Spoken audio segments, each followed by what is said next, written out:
Good day to you. Welcome to another episode of Three Guys in the Word. My name is Andrew Omer, and the fellow evangelist, as always, joining me, our fellow worker, Eric Parker, and brother in Christ, Chris Miller.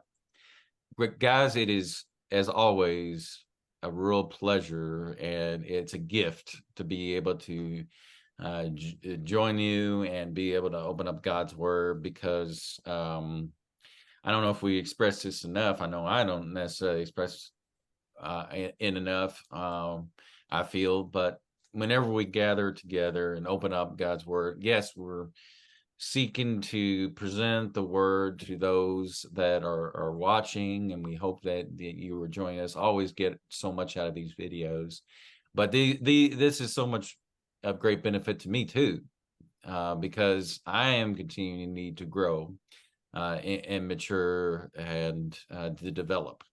And so when we each do our own studies in preparation for what we're going to be talking about, and then we have obviously different thoughts that come to mind when we read a passage. It benefits me because it stretches my thinking. I was like, when somebody shares something, I don't. I often come to the conclusion, man, I didn't even consider that. And so that's part of the benefit of having a study when we, as we should, dig deep, see what God's word has to say, and then when we come together, we offer up like, okay, this is what I came to understand from my studies, and so we talk about it. And so I just want to share that and just thank you all as always for being with me. And here we just getting things underway, but I just felt like I needed to share that and not overlook that. But how are you doing this morning, Chris? Living the dream, man. Busy time for me, but looking forward to our time together. And like what Andrew said, to me it's a great benefit to be able to do this.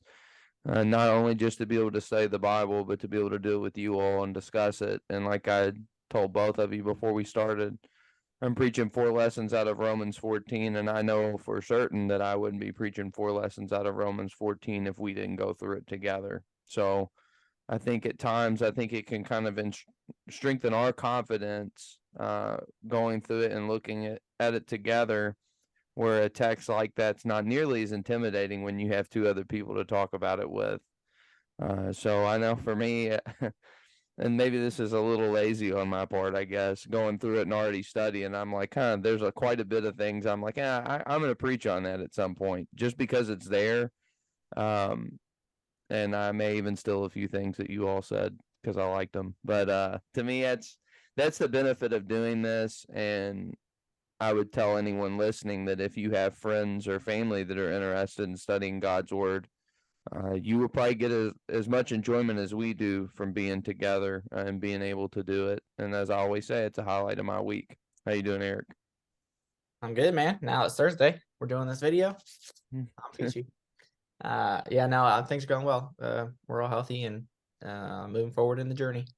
So very thankful for that. And um, definitely blessed to be able to engage in several studies throughout the week. My family, our family study, we just moved into Jonah, kind of bounced around a little bit, letting the kids sort of drive that process. But we've done Esther and we've done Ruth and we've done Exodus and Leviticus, and then we've done the four Gospels and Acts. So it's kind of nice to move through the Bible with our family dinner time, and then to have this study, and then of course our regular studies. I'm hoping to wrap up Angels and Demons class, the Sunday morning class at Tales of the Road, before the end of October. I am 7 chapters deep into a new book, so that I'm writing to. So always busy, but rather burn out than rust out, as they say.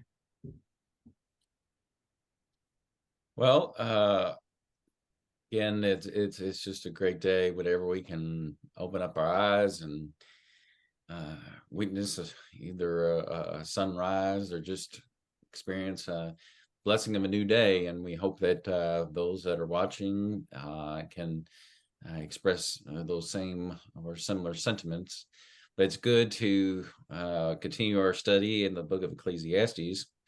But before we go around and maybe offer up a couple of thoughts of what we took from last time, and then I can at least conclude chapter 1. I don't know if we'll, depending on how much we say, dive into part of chapter 2, but we'll see how it goes. Eric, why don't you just go ahead and remind our audience of our current principal verses that stem our discussion? So our key text for the book of Ecclesiastes that we're using to guide our discussion is Romans 10, 14, and 15, which says, "How then will they call on him in whom they have not believed? How will they believe in him whom they have not heard? And how will they hear without a preacher? And how will they preach unless they are sent?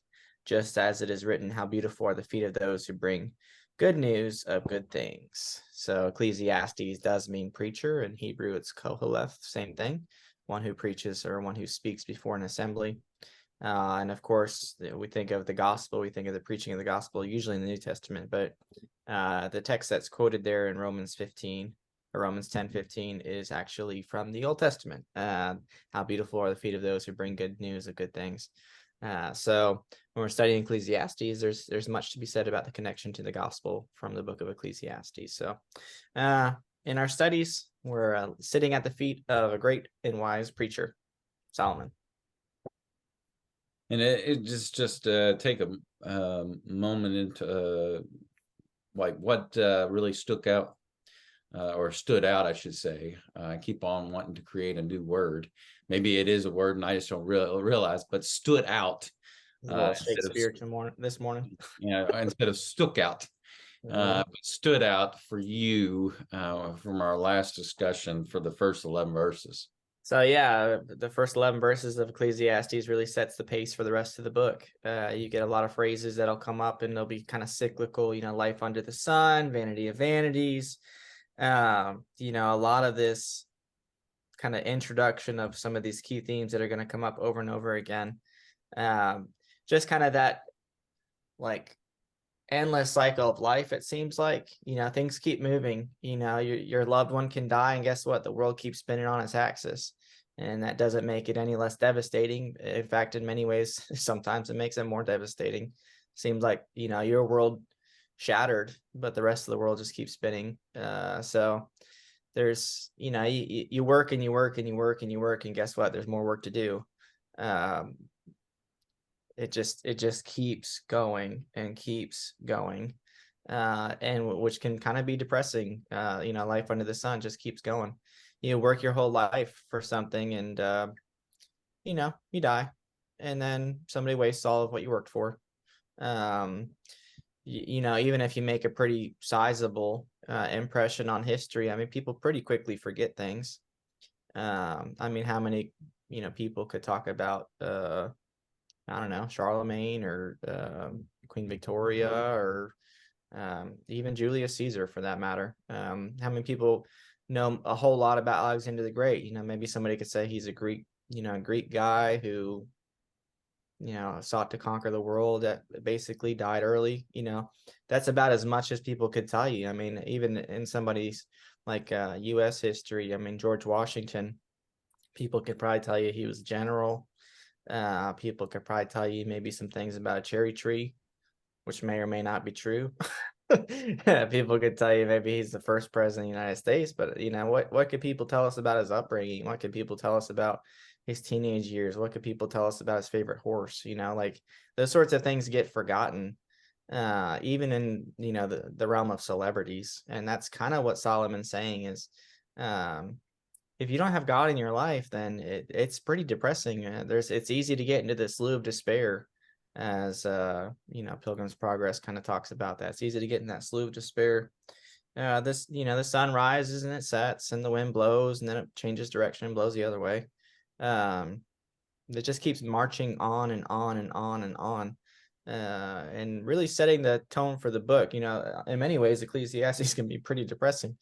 On the surface anyways, it can be pretty depressing, but the whole point is to say that if you want life, if you want meaning, even in the small things, then you got to have God in your life.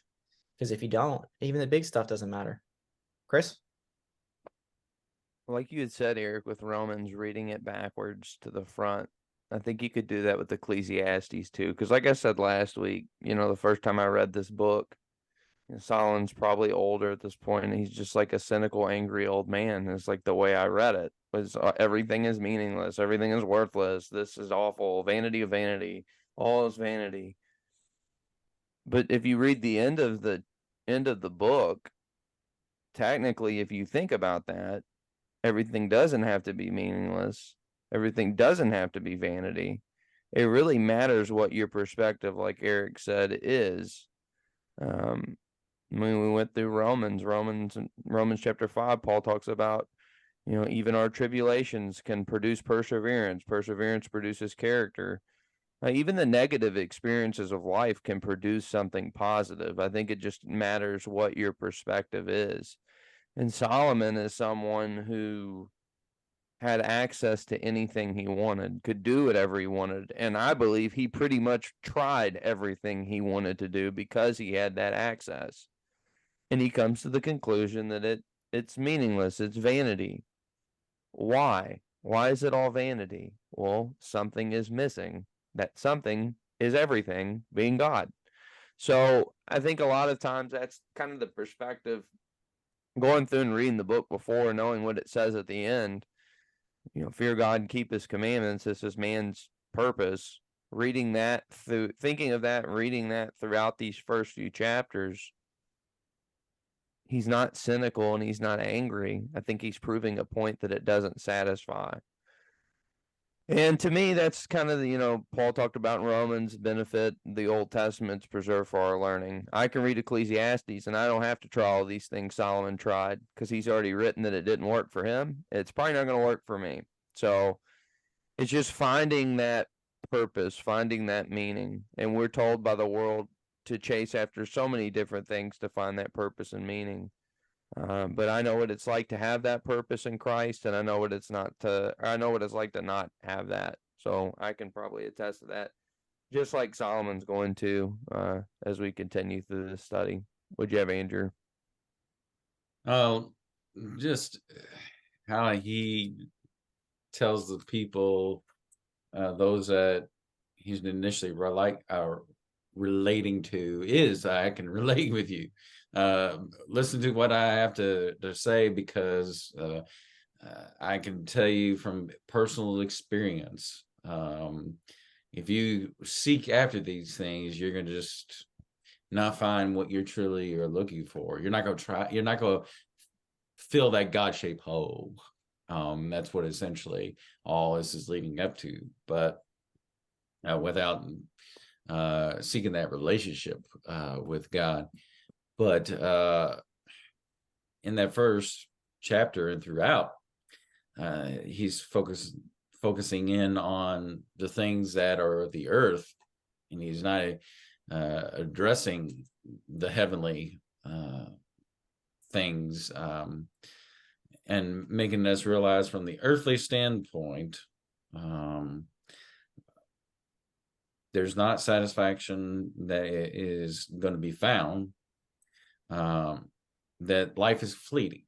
It is something that, we mentioned this, like the Hebrew for vanity is breath, vapor. It's something that doesn't last. It's over in such a small portion of time.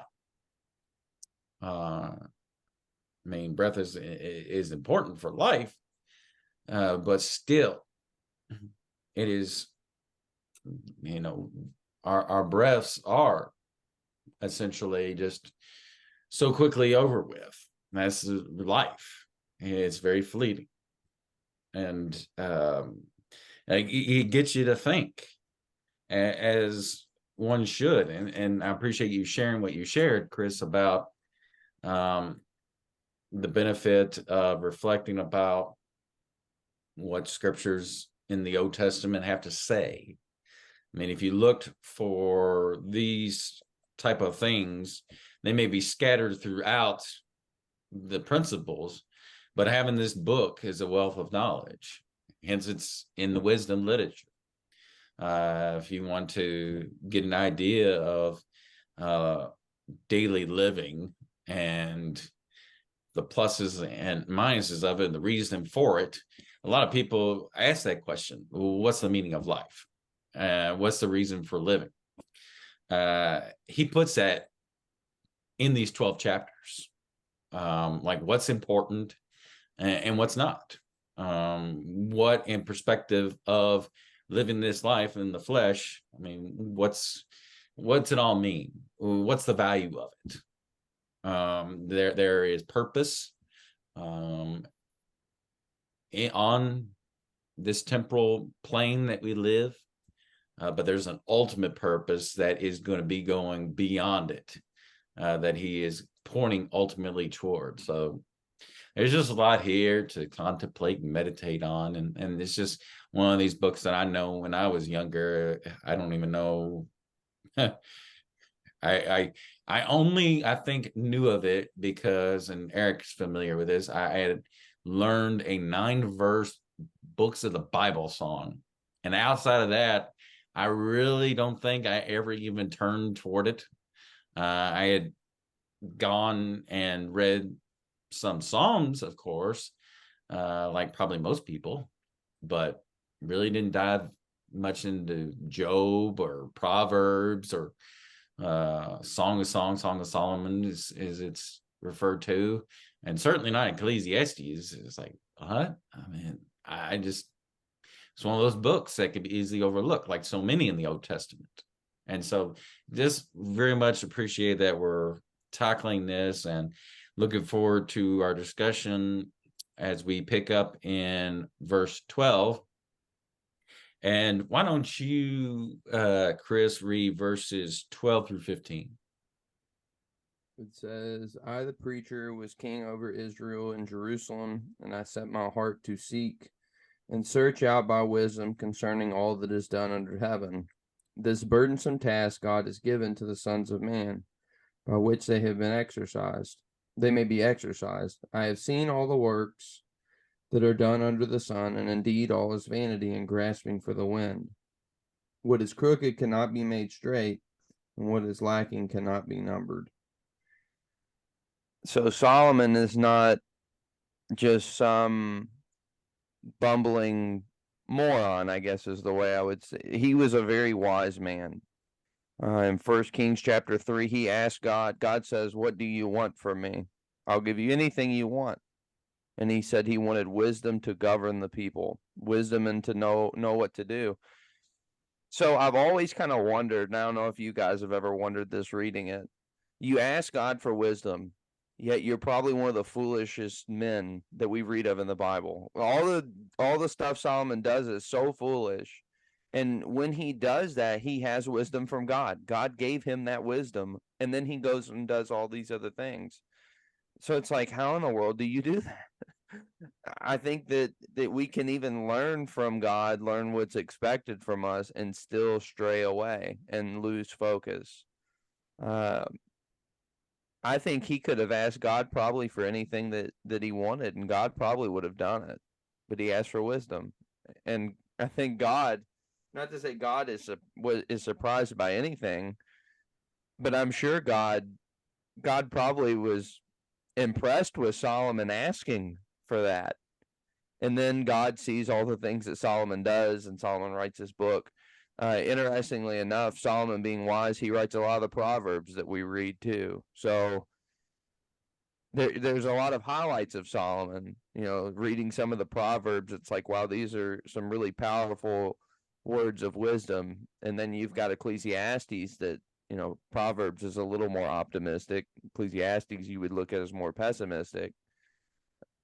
You know, you got both sides of the spectrum with Solomon, which to me is why Solomon is one of those characters that I enjoy studying, because he is so unique because it's both ends of the spectrum, and he goes far in both directions. To ask God for wisdom when you could have anything, that is extremely impressive to look at and say, wow, You know, if God asked me what I wanted, I don't know if I would say wisdom. I don't think that would be the first thing that would pop into my head.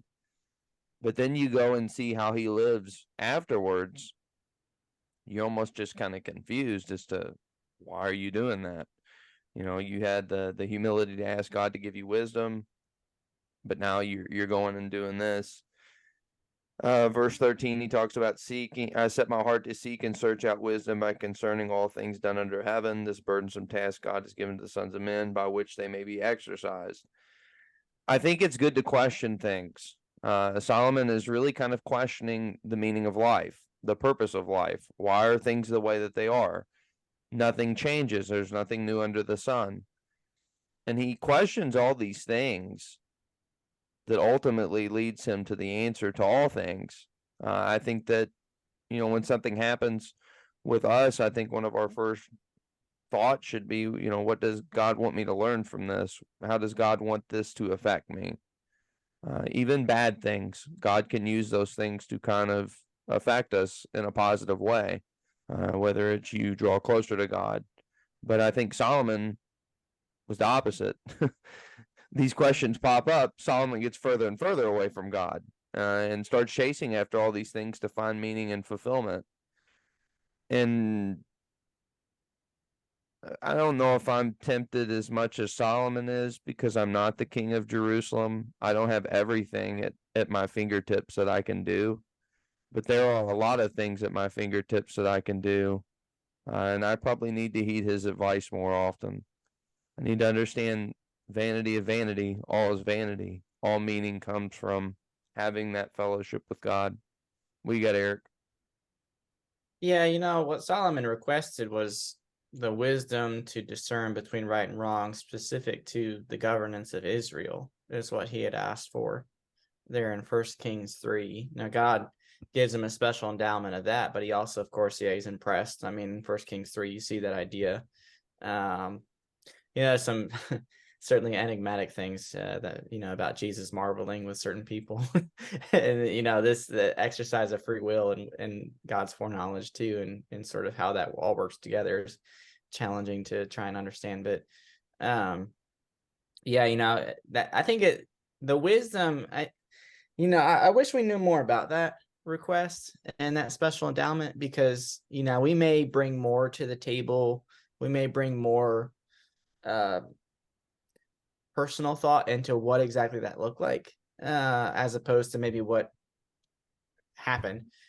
Like here in this text, you've got him pursuing why. So obviously this special endowment of wisdom doesn't give him the answers to everything. It gives him maybe the ability to discern things after he puts the work in. Maybe that's kind of a better way of understanding that. It's not like, oh, I just automatically know everything about everything. It's kind of like, as he applies himself, he has a special ability to work through a matter. The examples that are given, of course, of Solomon's wisdom.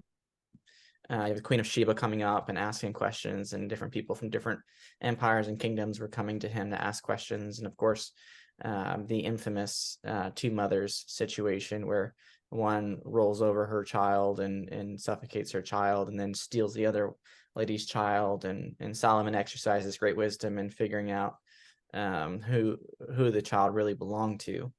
So Solomon had great wisdom, but I think he had to work through things still. I don't think that that meant that he didn't have to work through things. And I think that's what he's talking about here in Ecclesiastes 1, is, he had this wisdom, but he also had to work through things. You look at the First Kings and First Chronicles record of Solomon, or you start thinking about what the Bible does relate about Solomon. And it says that he had great knowledge about botany.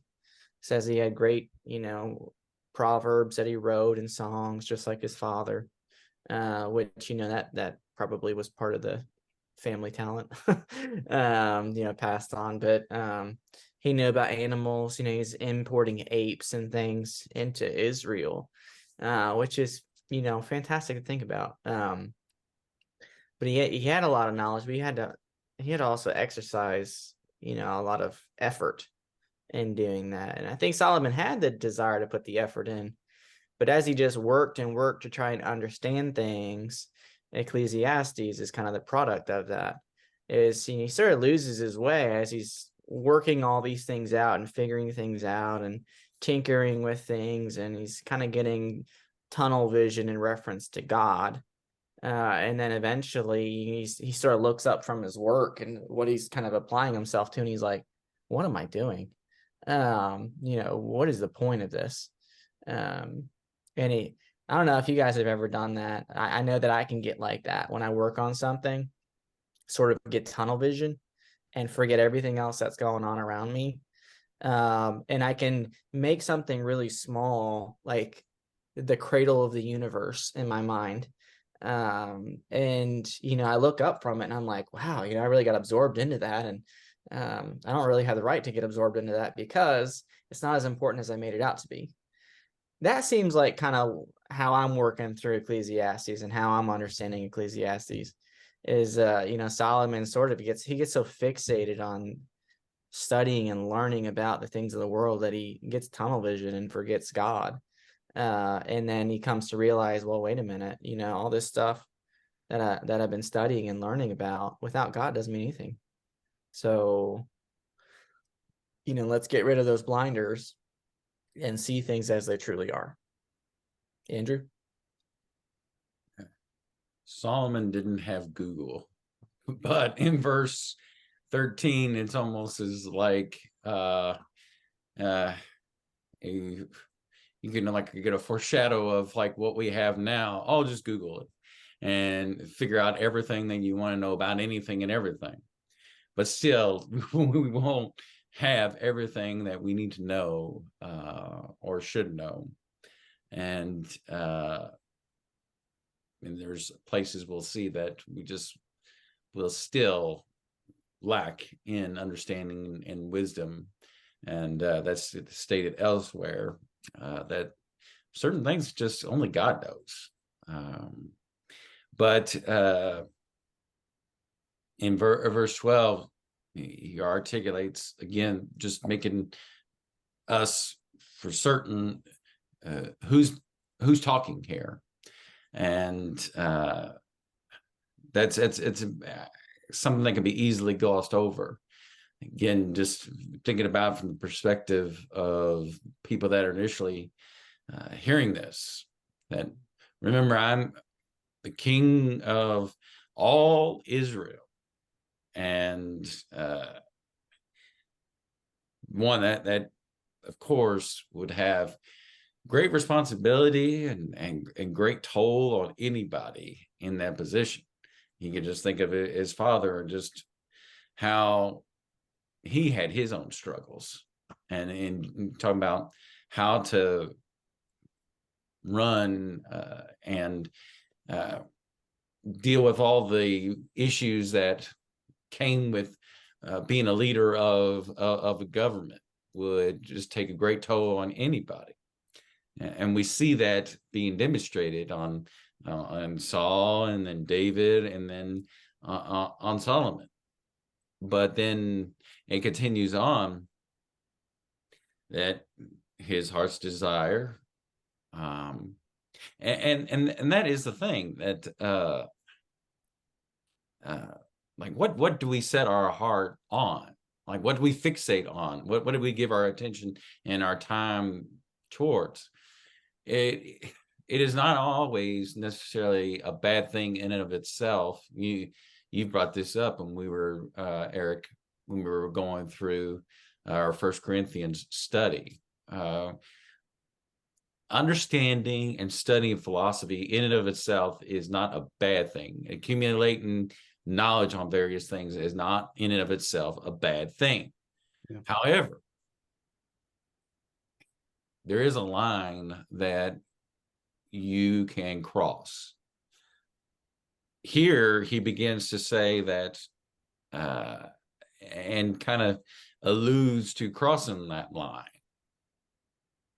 And we have to remember that there are certain things we need to be mindful of. And that is what do we set our heart on? And is it things under the sun?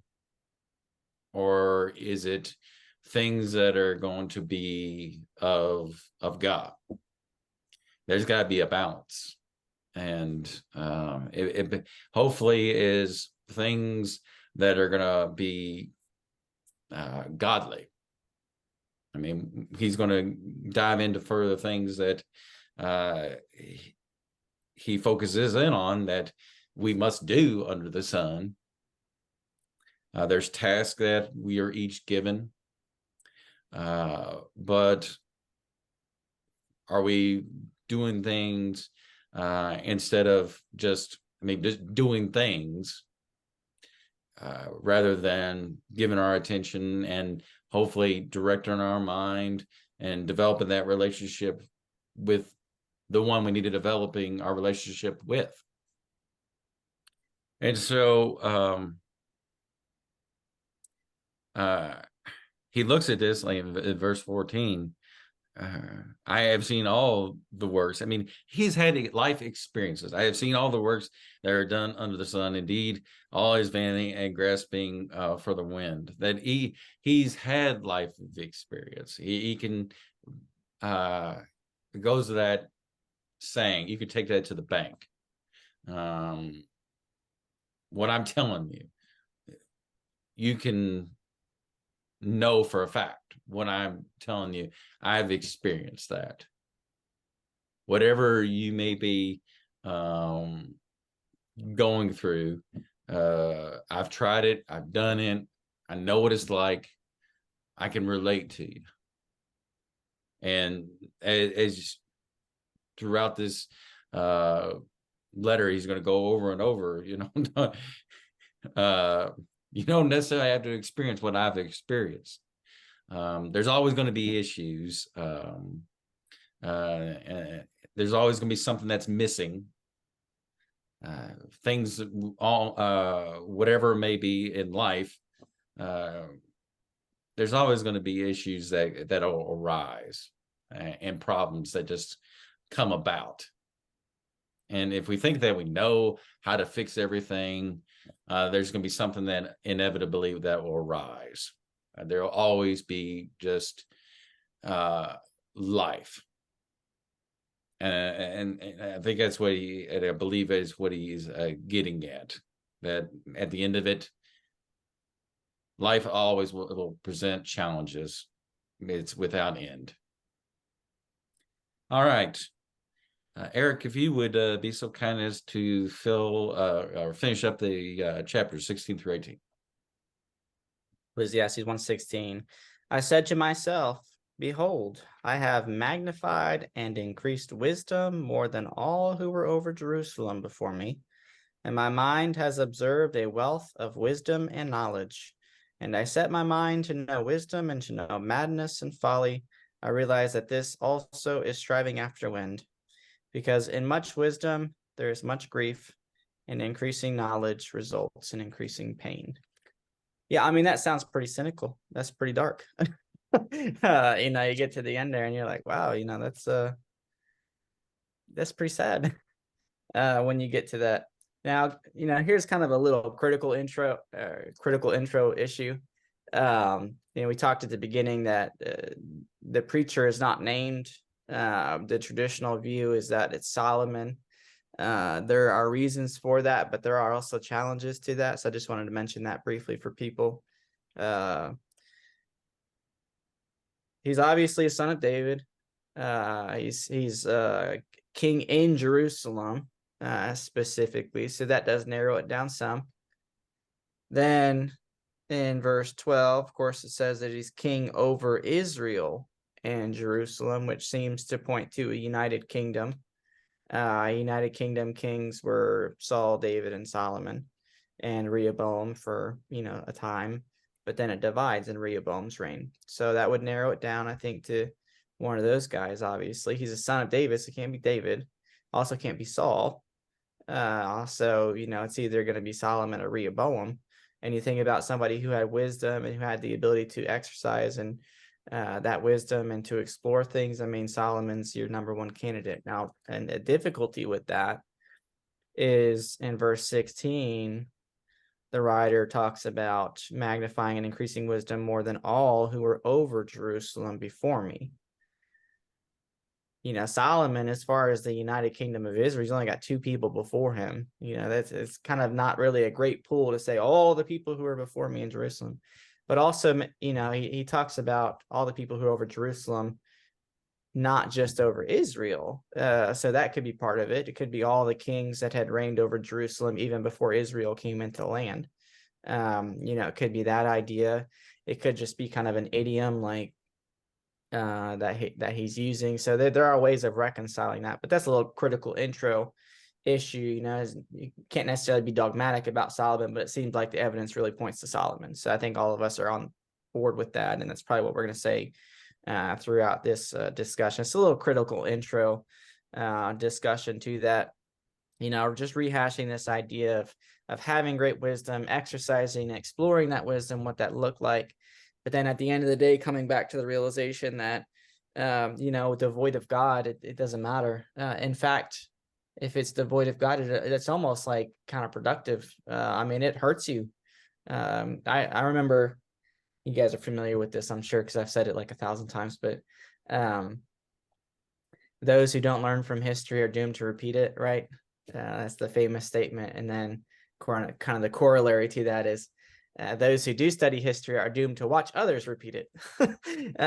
So that's kind of the problem, is you start understanding and learning about things, and it's almost becomes grotesque because you see how influential sin has been in just corrupting everything, except God, of course. But sin has corrupted everything. So you almost get to a point where you don't take any satisfaction, any joy in anything, because you see how sin has corrupted it, and it's grotesque and it's uglified because of that.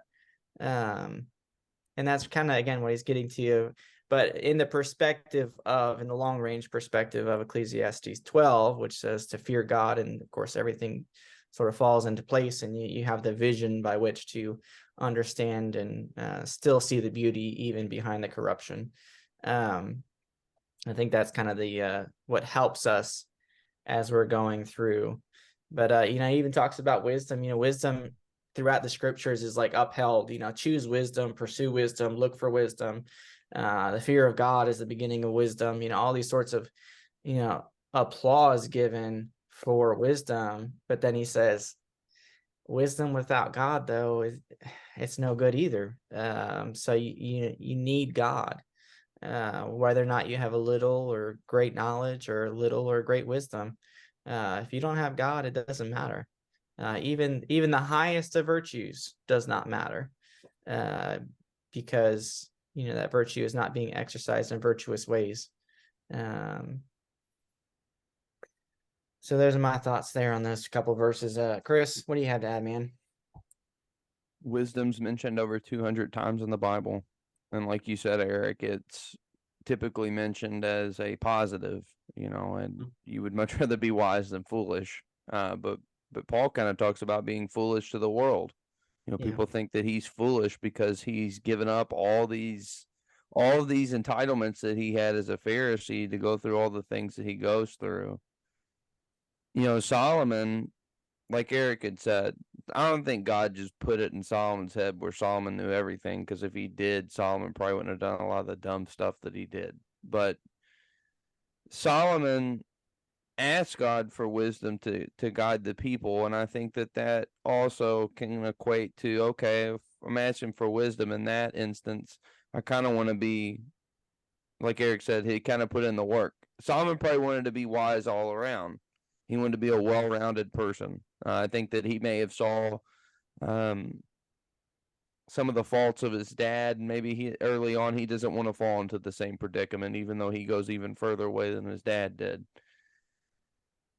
We so often push knowledge.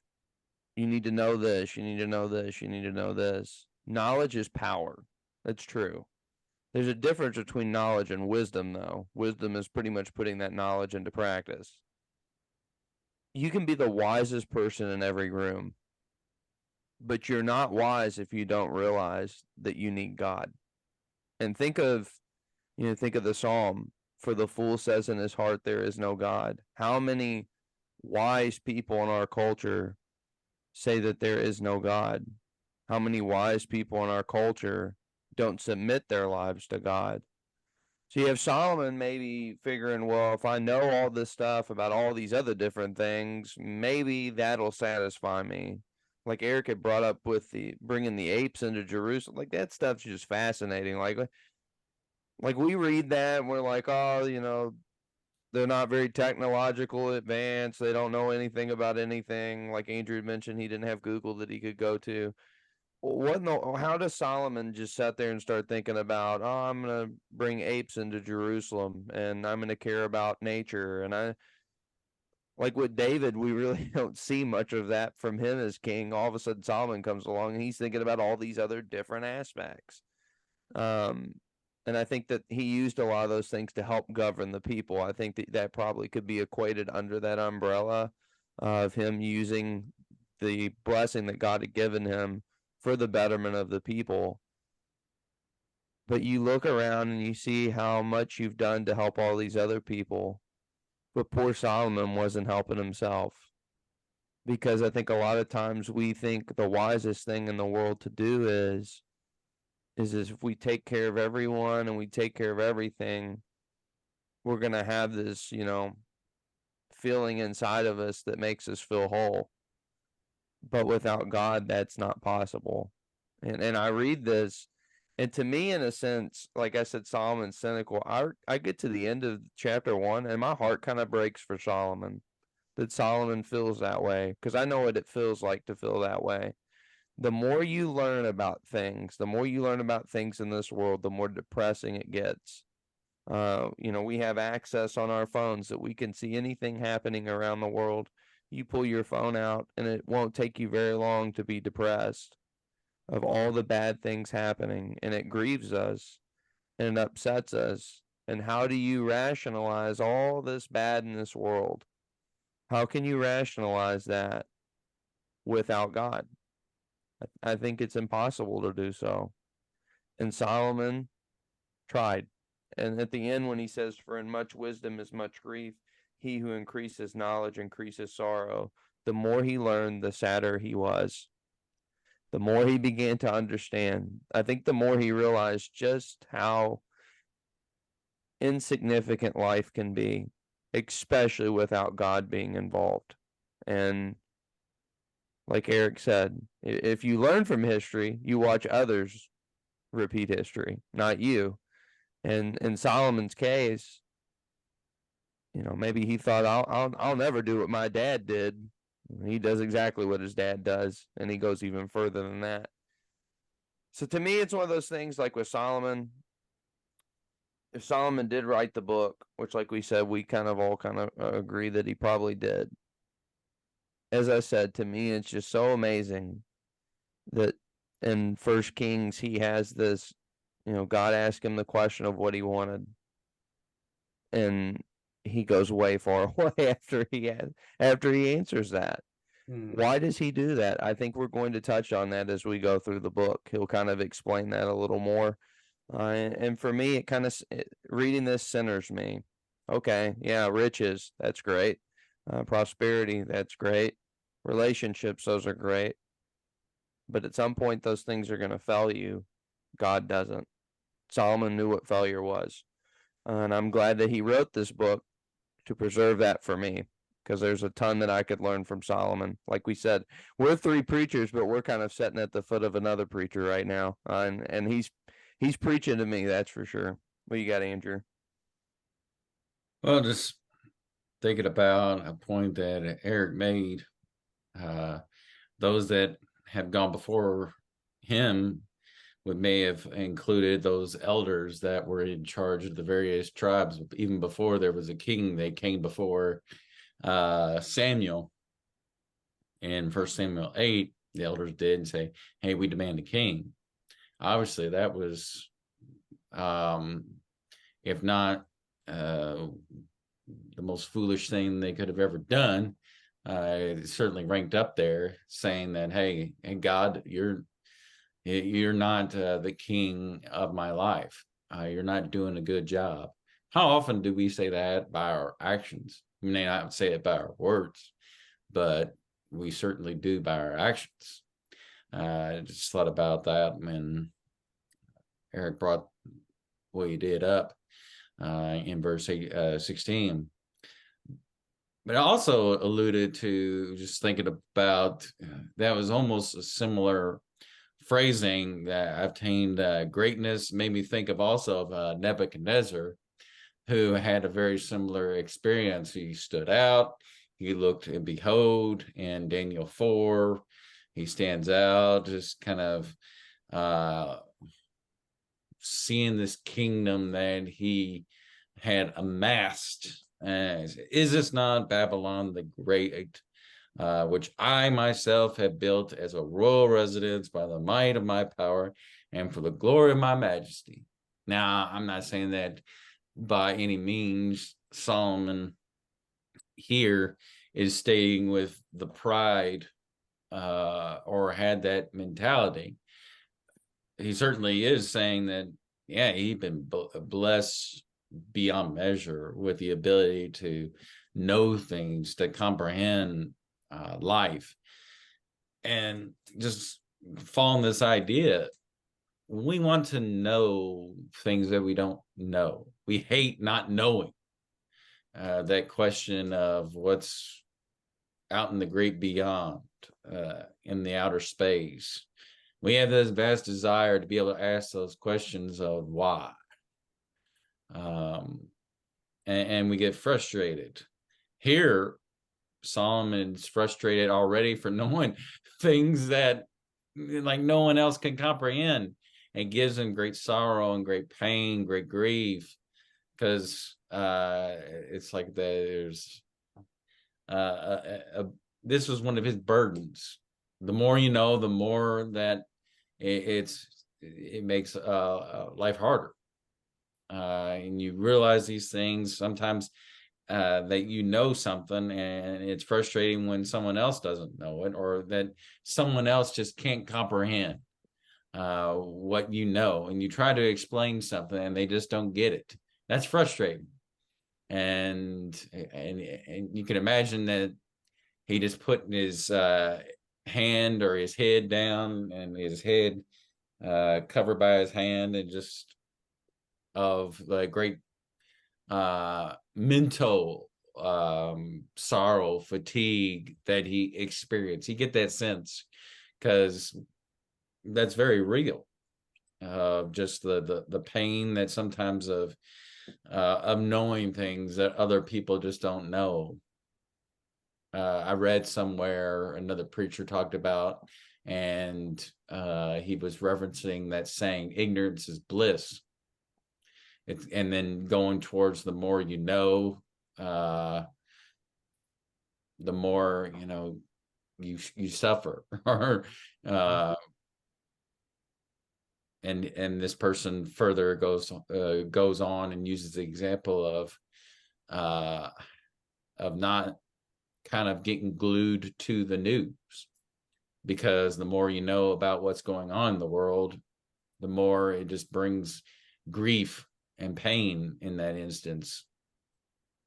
So there's a proper balance that one has to have. Now he was gifted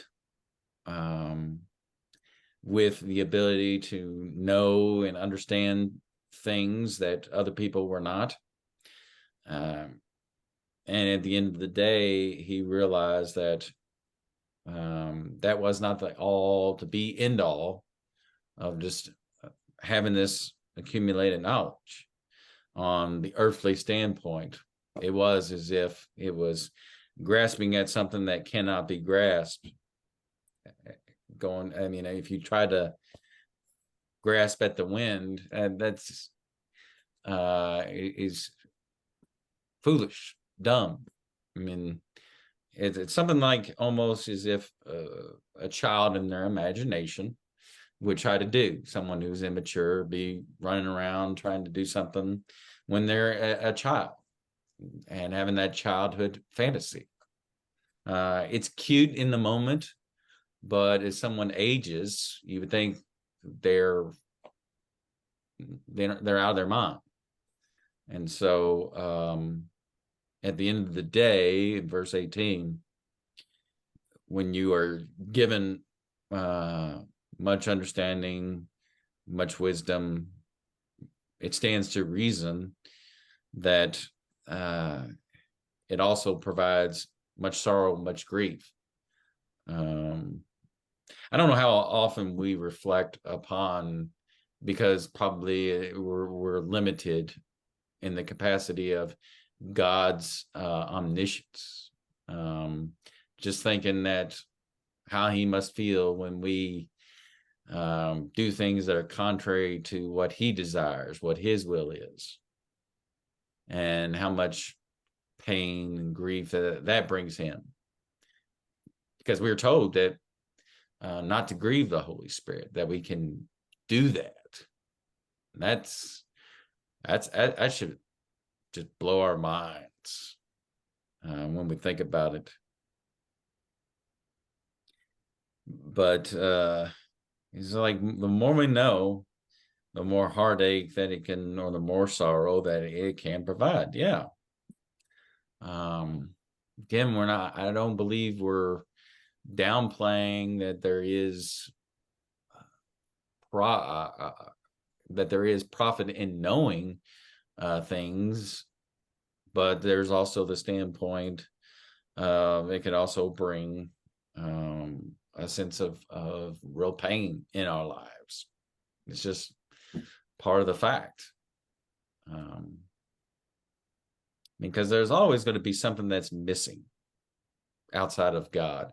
You can accumulate all this earthly knowledge. Again, he's been focusing on the things under the sun, and there's always going to be something that is going to be lacking. And that's what if that relationship, that emptiness of that relationship that's not there with God, then that hole is going to be felt. We may stifle it, we may not acknowledge it, we may deny it where we sear our conscience, but it's there. There's that pain, that disturbance. We'll just feel that we're always looking to something else. We're looking for to what's the ultimate truth, and if we don't seek for it, if we're not open to it, that's true suffering. And hopefully that is what we're not seeking, that we're not seeking something that is in vain. We're not seeking stuff under the sun to fill us up. But been a good discussion. I think we'll cut off there. Appreciate what we've covered today, and we hope that what we've discussed has given all of us some things to think about, to continue to meditate upon. We hope that you have been filled and also challenged in areas to where, hey, I need to ponder on some things, ponder on what I'm setting my heart on, and what I'm focusing in on, and how is my relationship with God? Is there even a relationship there? And how do I better need to develop it? So we thank you for tuning in. As always, feel free to reach out to any one of us. Reach out to Chris at the Shively Church of Christ Facebook page, or Eric, myself, at the Taylorsville Road Church of Christ Facebook, or Taylorsville RD Churchofchrist.com. We just want to make sure that you feel encouraged to contact us. We want to make sure that all of us are heading on that right path that will lead to the ultimate home of heaven. So thank you for taking time out of your day, spending with us, and most importantly, spending in God's word, as what we all should desire. to build that relationship and to make sure that we're doing his will and not focusing in on ours. We thank you, and Lord willing, we will be back next week for another episode of Three Guys in the Word. Until then, may God bless you and take care.